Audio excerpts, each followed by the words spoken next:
أهلا بكم في تطبيق قرطاج.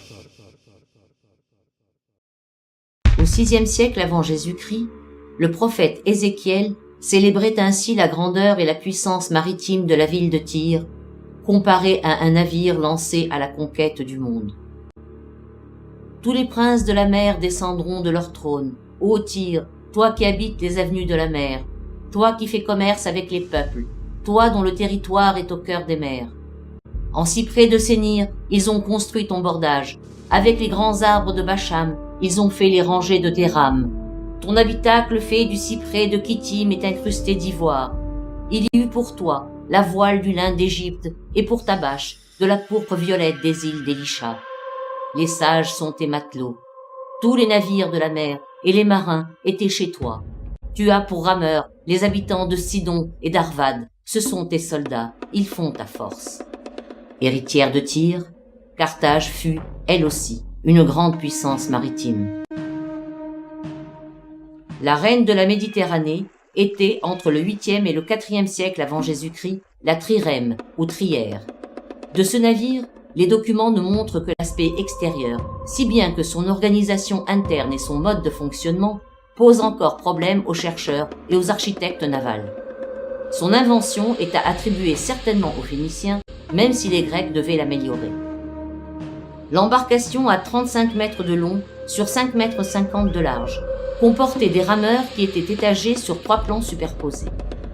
À étudier de près l'organisation de l'espace, il est presque assuré que les rameurs étaient disposés en quinconce, le troisième, celui du fond, étant forcément muni d'une rame plus courte que les autres. À l'extérieur, seule émergeait une rangée de boucliers de bronze qui donnait au vaisseau l'allure d'une forteresse mouvante.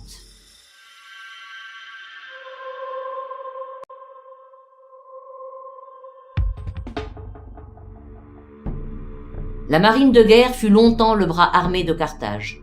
La première guerre punique, engagée avec Rome, était déjà une bataille navale. Selon les historiens de l'Antiquité, les escadres carthaginoises étaient impressionnantes. De ces forteresses imprenables, seul émergeait le rang supérieur. Les autres marins étaient dissimulés et protégés au fond de la coque. Muni d'une plateforme au niveau supérieur et fermé de toutes parts, le navire était un véritable char d'assaut. Il pouvait contenir un équipage de 180 hommes environ, dont 150 attachés aux rames, et le reste aux différentes manœuvres, aux techniques de combat et d'abordage et aux postes de commande.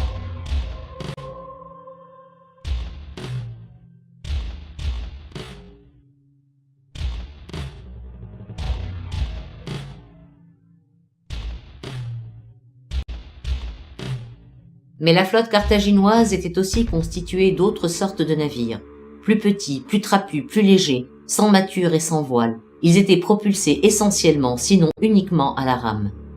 Pourvus d'un banc de rames unique, avec des rameurs distribués par 3 ou par 2, on les désignera sous le nom de monères.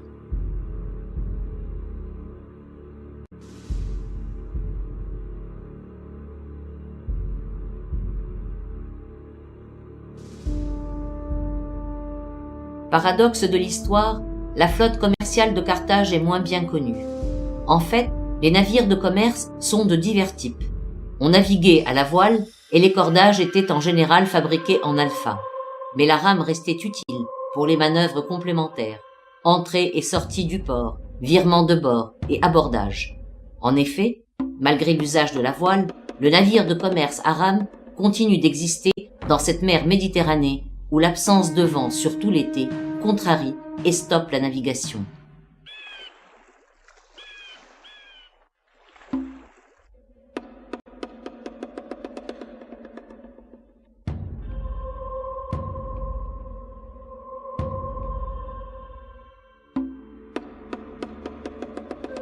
Les cales ventrus des navires transportaient diverses marchandises qui inondaient tout le marché méditerranéen.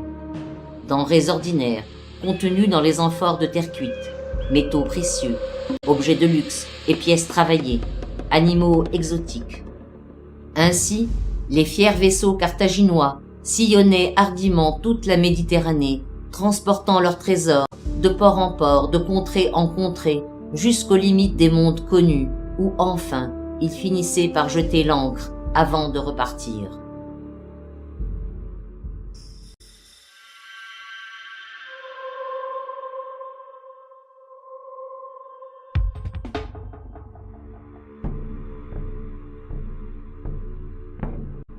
Ces navires de commerce vécurent longtemps. Ils furent déclassés, leurs dimensions furent réduites, et ils devinrent, peu à peu, de simples barques de pêche.